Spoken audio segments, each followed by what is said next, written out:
नमस्कार दोस्तों, good morning. मैं योगेंद्र आप सभी का अपने YouTube channel Yogendra sir Jamuna में तहे दिल से स्वागत करता हूं। दोस्तों, आज की इस वीडियो में मैं आप लोगों के लिए एक नया चैप्टर लेकर उपस्थित हुआ हूं, जिसका नाम है विनिर्माण उद्योग। जी हाँ दोस्तों, आज हम क्लास 10th के भूगोल का नया अध्याय विनिर्माण उद्योग शुरू करेंगे। दोस्तों, आप लोगों के एग्ज़ाम के हिसाब से जितने भी इस चैप्टर से महत्वपूर्ण प्रश्न हैं, उन सभी को इस वीडियो के वन शॉट में कवर करूंगा। इसलिए यह वीडियो आप लोगों के लिए बहुत ज़्यादा महत्वपूर्ण हो जाती है। तो प्लीज़ वीडियो को शुरू से लेकर अंत तक बिना स्किप किए हुए देखिएगा, और अगर वीडियो पसंद आती है तो वीडियो को लाइक कर देना तथा दोस्तों में भी शेयर कर देना। इसके अलावा कमेंट बॉक्स में अपनी राय भी अवश्य ही दीजिएगा कि आखिर आपको हमारी यह वीडियो कैसे लगी। तो चलिए टॉपिक पर आते हैं और वीडियो शुरू करते हैं, जिसमें हमारा पहला प्रश्न इस प्रकार से है, विनिर्माण उद्योग किसे कहते हैं। ठीक है, तो कच्चे माल को मूल्यवान उत्पाद में, ठीक है, वही हमारे पास जो है तो कच्चा माल है, ठीक है, उसको मूल्यवान उत्पाद में परिवर्तित करने की प्रक्रिया को ही विनिर्माण उद्योग कहते हैं।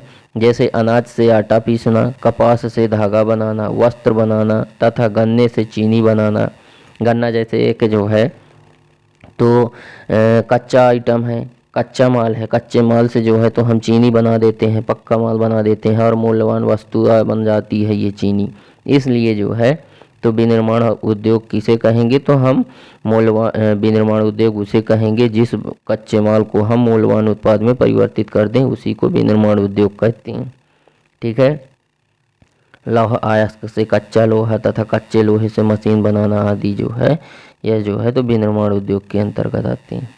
ठीक है, उसके बाद हमारा जो नेक्स्ट दूसरा नंबर जो क्वेश्चन है वो इस प्रकार से है, उद्योग किसे कहते हैं। ठीक, तो मनुष्य अपने विभिन्न प्रकार की आवश्यकताओं की पूर्ति प्रकृति से सीधे प्राप्त करता है। मतलब हम जो है तो उद्योग किसे कहेंगे, तो मनुष्य अपनी जो है तो विभिन्न प्रकार की आवश्यकताओं की पूर्ति की जो है तो प्रकृति से सीधे प्राप्त करता है, और उसके जो है तो सहयोग से भी प्राप्त करता है, तथा जो है तो प्राकृतिक कारकों से कुछ वस्तुओं का निर्माण भी कर लेता है। तो मनुष्य के द्वारा वस्तु निर्माण करने की प्रक्रिया ही उद्योग कहलाती है। ठीक है, दूसरे शब्दों में अगर हम कहें तो मनुष्य द्वारा प्राकृतिक कारकों के सहयोग से वस्तु निर्माण का कार्य उद्योग कहलाता है। श्रम सहयोग से वस्तु निर्माण का कार्य उद्योग है, एवं शक्ति तथा तकनीकी की सहयोग से वस्तुओं का निर्माण ही उद्योग है। उसके बाद हमारा जो क्वेश्चन नंबर 3 है वो इस प्रकार से है, भारतीय अर्थव्यवस्था में वस्त्र उद्योग क्यों महत्वपूर्ण है। ठीक है, अर्थव्यवस्था का मतलब समझते हो दोस्तों, अर्थ का मतलब होता है धन, धन संपत्ति से है, रुपया पैसे से है, और व्यवस्था का मतलब होता है, व्यवस्था मतलब जो है तो अगर आपके पास पैसा आएगा, आपके पास धन संपत्ति होगी, तो आप किसी भी की व्यवस्था जो है तो तरीके से कर देंगे। ठीक है, किसी भी जो है तो वस्तुओं की जो व्यवस्था है उसको आप कर लेंगे अगर आपके पास पैसा है। ठीक है, तो वही है भारतीय अर्थव्यवस्था में वस्त्र का योगदान। वस्त्र का मतलब होता है कपड़ा। ठीक है, तो भारतीय अर्थव्यवस्था में वस्त्र उद्योगों का जो है तो योगदान, भारतीय अर्थव्यवस्था में वस्त्र उद्योग का महत्वपूर्ण योगदान रहा है। ठीक है, भारत की जो है तो राष्ट्रीय आय में अर्थव्यवस्था का महत्वपूर्ण योगदान रहा है। ठीक है, क्योंकि यह उद्योग ही केवल एक ऐसा उद्योग है जो कच्चे माल के लिए किसी और अन्य वस्तुओं के लिए किसी और दूसरे देश पर निर्भर नहीं रहता है। ठीक है, वह स्वयं अपने आप में आत्मनिर्भर है। इसलिए भारतीय अर्थव्यवस्था में वस्त्र उद्योग का बहुत महत्वपूर्ण योगदान रहा है।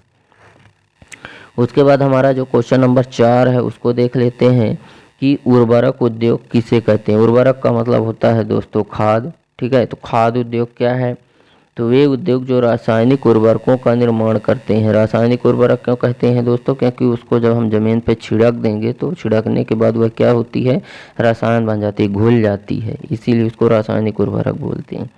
रासायनिक उर्वरक पानी में घुलनशील, योग्य और खनिज समृद्ध होते हैं इसमें। ठीक है, यह जो है तो खनिज से समृद्ध होते हैं, घुलनशील, यौगिक और खनिजों से समृद्ध होते हैं क्या, उर्वरक उद्योग। उसके बाद हमारा जो नेक्स्ट क्वेश्चन है वो है कृषि और उद्योग एक दूसरे के जो है तो क्या है, पूरक है। कृषि और उद्योग एक दूसरे के क्या है, पूरक हैं। दोस्तों यहाँ पे जैसे कि अगर हम उद्योग की बात करें तो उद्योगों से जो है तो हमें जो है तो ट्रैक्टर मिला, उद्योगों ने जो है तो ट्रैक्टर का निर्माण किया और फिर ट्रैक्टर के माध्यम से हमने जो है तो कृषि कार्य करके कच्चे माल जो है तो बनाए और फिर उसी कच्चे माल को जो है तो हमने कारखानों पर ले गए और उद्योगों में जो है तो यही कच्चे माल का उपयोग होता है। ठीक है, इस प्रकार से अगर जो है तो उद्योग नहीं होंगे तो हमारी कृषि व्यवस्था में समस्याएं आएंगी। अगर कृषि व्यवस्थाएं नहीं होगी, कृषि में कच्चे माल उत्पादित नहीं होंगे, कच्ची फसलें उत्पादित नहीं होंगी तो उद्योगों के लिए समस्याएं हो जाएंगी। इसलिए कृषि और उद्योग एक दूसरे से परस्पर पूरक हैं और एक दूसरे पर निर्भर हैं। एक दूसरे के बिना किसी के भी जीवन के विकास की कल्पना नहीं की जा सकती।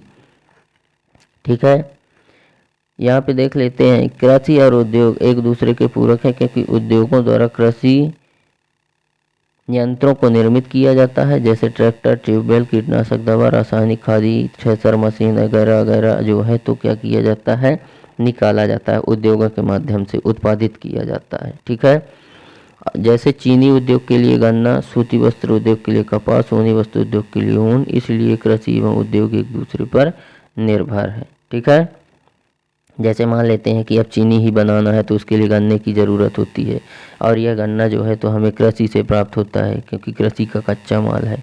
कपास कपड़े बनाना है या जो है तो धागे बनाना है तो उसके लिए कपास की ज़रूरत होती है और कपास जो है तो कृषकों के पास उपलब्ध कच्चा मटेरियल होता है और जब यह मटेरियल जो है तो उद्योगों को दिया जाएगा तभी तो उद्योग जो है तो कपड़े का निर्माण करेंगे। ठीक है, उसके बाद हमारा जो क्वेश्चन नंबर 6 है उसको देख लेते हैं। ठीक है, तो कच्चे माल के आधार पर उद्योग कितने प्रकार के होते हैं? तो कच्चे माल के आधार पर जो उद्योग हैं उनका जो है तो वर्गीकरण देख लेते हैं। तो पहला है कृषि पर आधारित, दूसरा है खनिज पर आधारित। कृषि पर आधारित जो है तो कच्चे माल क्या है, तो इस प्रकार के उद्योग में प्रयोग होने वाला जो कच्चा माल है, कृषि पर आधारित जो उद्योग है ना, तो उस पर जो प्रयोग होने वाला कच्चा माल है वह कृषि से प्राप्त होता है, जैसे सूत, ऊन, पटसन, रेशम, रबड़, चीनी, चाय, कॉफ़ी, वनस्पति तेल, ये सब जो है तो कृषि के कच्चे माल हैं जो कृषि से प्राप्त होते हैं, जिन पर कृषि उद्योग आधारित होते हैं। ठीक है, मतलब कृषि पर आधारित उद्योग वे उद्योग जो कृषि पर आधारित होते हैं, कृषि पर उत्पादित होने वाले जो कच्चे माल हैं उन पर जो आधारित होते हैं वही कृषि पर आधारित उद्योग कहलाते हैं। दूसरा है खनिज उद्योग। इन उद्योगों में प्राप्त होने वाला जो कच्चा माल है वह खनिज से प्राप्त होता है। ठीक है, जैसे लोहा एक खनिज है, इस्पात, सीमेंट, एल्यूमीनियम, मशीन, औजार, पेट्रोल, रसायन, ये सब जो है तो खनने के बाद ही हमें धरती के नीचे से मिलते हैं, इसलिए ये जो है तो खनिज उद्योग हैं जिन पर जो है तो खनिज उद्योग आधारित होते हैं। ठीक है, जो है तो खनिज से प्राप्त होते हैं, जैसे ये खनिज से प्राप्त होने वाले कच्चे माल हैं। ठीक है, जिन पर खनिज उद्योग आधारित होते हैं। उसके बाद जो है तो हमारा नेक्स्ट क्वेश्चन देख लेते हैं। क्वेश्चन नंबर हमारा जो 7 है वो इस प्रकार से है कि स्वामित्व के आधार पर उद्योगों का वर्गीकरण कीजिए।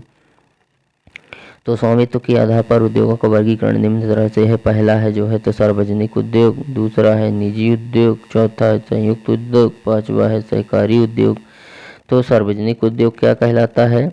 तो स्वामित्व के आधार पर सार्वजनिक उद्योग, इस प्रकार के उद्योग सार्वजनिक क्षेत्र में सरकार द्वारा लगाए जाते हैं। ठीक है, सार्वजनिक क्षेत्र में जो है तो सरकार द्वारा लगाए जाते हैं और संचालित किए जाते हैं, उसे ही हम जो है तो सार्वजनिक उद्योग कहते हैं।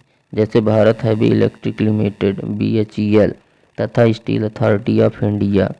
ठीक है, ये जो है तो दो उद्योग हैं जो दो सार्वजनिक उद्योग हैं जो सरकार के द्वारा जो है तो सार्वजनिक क्षेत्र में लगाए जाते हैं। ठीक है, और स्वामित्व के आधार पर हमारा जो दूसरा उद्योग है वो है निजी उद्योग। ये वे उद्योग होते हैं जिनका अधिकार एक व्यक्ति या कुछ व्यक्तियों के पास होता है। ठीक है, एक व्यक्ति या कुछ व्यक्तियों के पास जो है तो इसका जो अधिकार होता है। ठीक है, जैसे कि मान लेते हैं कि कोई बिजनेस है तो बिजनेस में जैसे 2 लोग 3 लोग साझी होकर कार्य कर रहे हैं, बिजनेस चला रहे हैं, तो उसमें जो है तो कुछ व्यक्तियों का, और जिसमें जो है तो कोई व्यक्ति सम्मिलित ना हो, केवल एक ही व्यक्ति अपना बिजनेस या व्यापार कर रहा हो, तो वह निजी उद्योग के अंतर्गत आता है। और उनका संचालन इन्हीं के द्वारा किया जाता हो, जैसे टिस्को हो गया, बजाज ऑटो लिमिटेड हो गया, डाबर उद्योग। ये जो है तो इनमें क्या होता है कि इनका मालिक केवल एक व्यक्ति होता है या कुछ और व्यक्ति होते हैं जो एक दूसरे से मिल करके और जो है तो साझे में जो व्यापार शुरू करते हैं, ठीक है, वो आ जाता है इसके अंतर्गत। हमारा जो तीसरा है संयुक्त उद्योग। संयुक्त उद्योग देख लेते हैं, ठीक है। तो इसमें हम देख लेते हैं कि यह वह उद्योग होता है, ठीक है, जो राज्य सरकार या निजी, मतलब जो है तो राज्य सरकार व निजी के प्रयास से चलाए जाते हैं। जैसे ऑयल इंडिया लिमिटेड, जैसे देख लेते हैं कि अगर किसी के पास अगर पेट्रोल पंप होगा तो वह पेट्रोल पंप का जो मालिक होगा वो, और पेट्रोल तो गवर्नमेंट का है तो एक हो गई गवर्नमेंट और एक हो गया जो पेट्रोल वाला मालिक है, जो पेट्रोल टंकी का मालिक है वो। अब ये दोनों लोग मिल करके किसी भी वस्तु का जो है तो निर्यात करते हैं, ठीक है, वही जो है तो संयुक्त उद्योग हो जाता है। इसमें कोई एक व्यक्ति जो है, कोई जो है तो ना ही सरकार अपना अलग अधिकार उसमें रख सकती है और ना ही यह जो पेट्रोल टैंक खोल के रखा है यह भी जो है तो उस पर अपना अधिकार नहीं जमा सकता है। जैसे कि अगर पेट्रोल या डीजल के जो भी दाम हैं उनमें कोई भी बढ़ोतरी नहीं कर सकता। इस प्रकार से उद्योगों को, इस प्रकार के उद्योग को संयुक्त उद्योग कहते हैं, ठीक है। सहकारी उद्योग क्या होता है? ये वो उद्योग होते हैं जिनका अधिकार कच्चे माल की पूर्ति करने वाले उत्पादक को, ठीक है, कच्चे माल की पूर्ति करने वाले उत्पादकों। जैसे कच्चे माल की पूर्ति कौन करता है? जैसे गाय कच्चे माल की पूर्ति करती है, कृषक कच्चे माल की पूर्ति करते हैं। तो श्रमिकों या दोनों के हाथ में होता है। लाभ व हानि का विभाजन भी बराबर बराबर दोनों के पास होता है, ठीक है। जैसे अब किसान जो है तो कच्चे माल की जो है तो क्या किया, उत्पाद किया, ठीक है, तो उसमें जो भी कुछ लाभ हुआ या हानि हुआ बराबर बराबर दोनों लोग का अधिकार होता है उसमें, कच्चे माल का जो उत्पादक करते हैं वो। जैसे महाराष्ट्र के चीनी उद्योग, केरल के नारियल उद्योग, ठीक है। उसके बाद जो है तो हमारा क्वेश्चन नंबर 8 है, वो है भारत में सीमेंट उद्योग के विकास के मुख्य कारण क्या है? सीमेंट उद्योग के विकास का, भारत में सीमेंट का उद्योग इतना ज़्यादा विकसित हुआ है, इतना ज़्यादा उसका जो है तो विकास हुआ है, इसका प्रमुख कारण है कि बढ़ती हुई जनसंख्या। जैसे हम देख लेते हैं कि सीमेंट उद्योग के विकास का कारण, तो स्वतंत्रता के बाद सीमेंट की खपत बढ़ गई है क्योंकि बढ़ती जनसंख्या के कारण आवास के निर्माण की आवश्यकता पड़ी। दूसरा है नए कारखाने खोले गए जिनके निर्माण और रखरखाव में सीमेंट की आवश्यकता हुई। तीसरा है देश के आधारभूत ढांचे का निर्माण करना था, जैसे सड़क बनवाना था, नहर बनवाना था, पुल बनवाना था, सिंचाई परियोजनाओं का निर्माण करवाना था, जहाँ पे सीमेंट की भरपूर मात्रा में आवश्यकता थी, जिसकी वजह से सीमेंट उद्योग का विकास हुआ है, ठीक है। नेक्स्ट हम देख लेते हैं कि भारत के सीमेंट विदेश में भी मांग है, ठीक है। तो विदेश में मांग के कारण जो है तो सीमेंट का जो है तो सीमेंट उद्योग का ज़्यादा से ज़्यादा विकास हुआ है, ठीक है। भारतीय सीमेंट जो है तो उसका दक्षिण एशिया में, पूर्वी एशिया में निर्यात किया जाता है। कहाँ कहाँ? दक्षिणी व पूर्वी एशिया में। इसके कारण भारत में सीमेंट उद्योग का विकास हुआ है, ठीक है। उसके बाद हमारा जो नेक्स्ट क्वेश्चन है, क्वेश्चन नंबर हमारा जो 9th है, वो इस प्रकार से है कि सार्वजनिक क्षेत्र के उद्योग तथा सहकारी क्षेत्र के उद्योगों में अंतर स्पष्ट कीजिए। सार्वजनिक क्षेत्र यानी जहाँ पे सब लोग का अधिकार हो, और सहकारी क्षेत्र जहाँ पे जो है तो जिनका स्वामित्व एवं प्रबंध का कार्य जो है तो एक वर्ग के लोगों के हाथ में होता है, वो स्वामित्व के अंतर्गत आते हैं, ठीक है। तो यहाँ जो है तो हम देख लेते हैं सार्वजनिक क्षेत्र के उद्योग, यह वे उद्योग होते हैं जिनका अधिकार राज्य सरकार व केंद्र सरकार के हाथों में होता है, ठीक है। यह वह उद्योग होते हैं जिन पर जो है तो राज्य सरकार व केंद्र सरकार दोनों का अधिकार होता है, वह सार्वजनिक उद्योग कहलाते हैं, ठीक है। दूसरा है सार्वजनिक क्षेत्र के उद्योग में दूसरा अंतर है, ठीक है, कि यह उद्योग के निर्माण में बहुत बड़ी विशाल पूंजी की आवश्यकता होती है जो सार्वजनिक उद्योग होता है, ठीक है, क्योंकि यह राज्य सरकार व केंद्र सरकार चलाती है। तो कोई भी उद्योग अगर ये चलाएंगे तो उनमें बड़ी मात्रा में पूंजी की आवश्यकता होगी, ठीक है।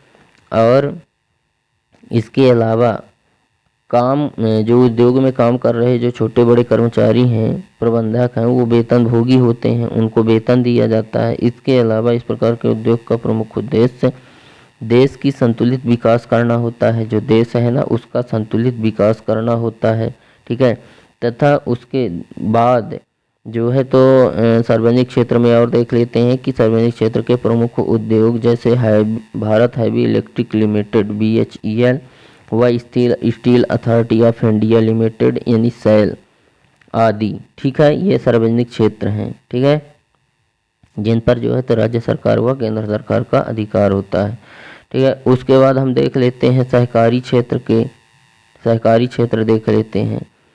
तो यह वह क्षेत्र होते हैं, वे उद्योग होते हैं जिनका स्वामित्व या प्रबंध करने या व्यवस्था करने का जो अधिकार होता है एक वर्ग के लोगों के हाथ में होता है। अर्थात वे लोग कच्चे माल का उत्पादन करते हैं, वही जो है तो सहकारी उद्योग कहलाते हैं।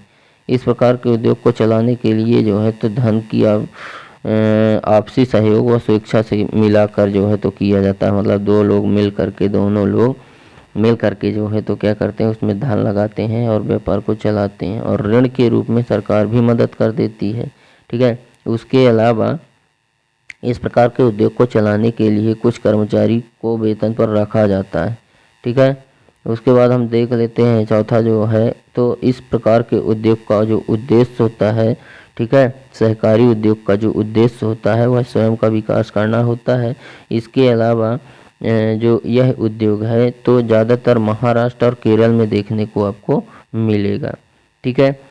उसके बाद जो हमारा नेक्स्ट क्वेश्चन है उसको देख लेते हैं। क्वेश्चन नंबर हमारा जो 10 है वो इस प्रकार से है कि भारतीय अर्थव्यवस्था में सूती वस्त्र उद्योग का जो है तो क्या एक महत्वपूर्ण स्थान है, कारण क्या है, ठीक है, कि भारतीय अर्थव्यवस्था में सूती वस्त्र उद्योग का महत्वपूर्ण स्थान रहा है।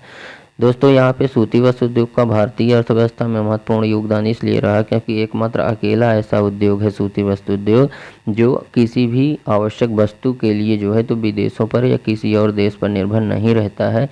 यह अपने आवश्यक वस्तुओं की पूर्ति स्वयं कर लेता है, यह आत्मनिर्भर है। और फिर जो है तो यह जो है तो कपड़ों का उत्पादन करता है और जो है तो धागों का उत्पादन करता है, और यह जो है तो विदेशों में जो है तो भेजता है और वहाँ से जो है तो विदेशी मुद्रा प्राप्त करता है। इसलिए जो है तो भारतीय अर्थव्यवस्था में सूती वस्त्र उद्योग का विशेष महत्वपूर्ण स्थान रहा है, ठीक है। यहाँ पे हम देख लेते हैं कि राष्ट्रीय आय में योगदान सूती वस्त्र जो है उद्योग उसका भारतीय अर्थव्यवस्था के राष्ट्रीय आय में योगदान देख लेते हैं। कृषि के साथ निकट संबंध भी रहा है एवं मांग में भी वृद्धि हुई है, रोजगार में भी वृद्धि हुई है, ठीक है। तो राष्ट्रीय अर्थ आय में योगदान सूती वस्त्र उद्योग का राष्ट्रीय आय में सबसे महत्वपूर्ण योगदान रहा है क्योंकि धागे व वस्त्रों का निर्यात दूसरे देशों में करता है एवं बहुमूल्य विदेशी जो है तो मुद्रा भी अर्जित करता है। कौन? सूती वस्त्र उद्योग, ठीक है। उसके अलावा जो है तो कृषि के साथ इसका निकट संबंध रहा है सूती वस्त्र उद्योग का, क्योंकि कृषि के साथ कृषकों, कपास चुनने वालों, गांठ बनाने वालों, कटाई करने वालों, रंगाई करने वालों को आजीविका प्रदान करता है यह, ठीक है। इसलिए जो है तो कृषि से इसका निकट संबंध रहा है।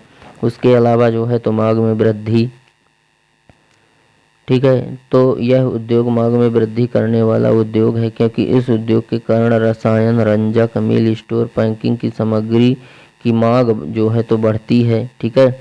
उसके अलावा जो है तो हम नेक्स्ट देख लेते हैं रोजगार। सूती वस्त्र उद्योग के कारण भारत में जो है तो बहुत सारे कुशल और अकुशल श्रमिकों को रोजगार मिला है, ठीक है। हाथ से बनी खादी कुटीर उद्योग के रूप में बुनकरों को उनके घरों पर बड़े पैमाने पर रोजगार प्रदान करता है यह सूती वस्त्र उद्योग। तो इस तरह से जो है तो सूती वस्त्र उद्योग का भारतीय अर्थव्यवस्था में बहुत महत्वपूर्ण योगदान रहा है। तो दोस्तों उम्मीद करते हैं कि आपको यह हमारा वीडियो पसंद आया होगा। वीडियो अगर पसंद आया है तो वीडियो को लाइक और दोस्तों में शेयर ज़रूर करिएगा तथा कमेंट बॉक्स में अपनी प्रतिक्रिया भी अवश्य दीजिएगा कि आपको हमारी यह वीडियो कैसे लगी। तो दोस्तों अगर आप लोगों ने अभी तक हमारे चैनल को लाइक और सब्सक्राइब नहीं किया है तो प्लीज़ लाइक और सब्सक्राइब कर दें एंड बेल आइकन भी प्रेस करें ताकि हमारी नई नई वीडियो की नोटिफिकेशन आप तक सबसे पहले मिले। तो आज के लिए बस इतना ही, मिलते हैं आप सभी लोगों से नेक्स्ट वीडियो में। जब तक के लिए जय हिंद।